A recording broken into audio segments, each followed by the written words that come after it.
গ্রামের পরিবেশ সত্যি অনেক সুন্দর হয়।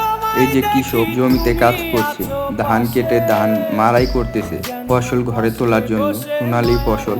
আরও একজন কৃষক এখানে ধান কাটতেছে, এটাও মাড়াই করা হবে। গ্রামের পরিবেশে যে এই রকম রাস্তাগুলো খুবই ভালো লাগে এবং বাতাস দেয়, ভালো লাগে। আর এই তো পুরো গ্রামের পরিবেশে ঠান্ডা বাতাসে বাইকের উপরে শুয়ে পড়ছে।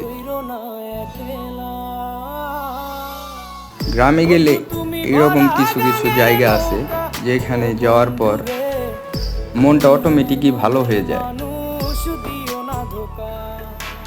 আর এ জানতো যে এর সামনে ক্যামেরা আসবে, এই জন্য সে একটু স্টাইল করতে আছে। আর কৃষকরা এত কষ্ট করে জমিতে ফসল ফলায় বলেই আমরা এত সহজে সব কিছু পেয়ে থাকি। আমাদেরও উচিত কৃষকদের সঠিক মূল্যায়ন করা।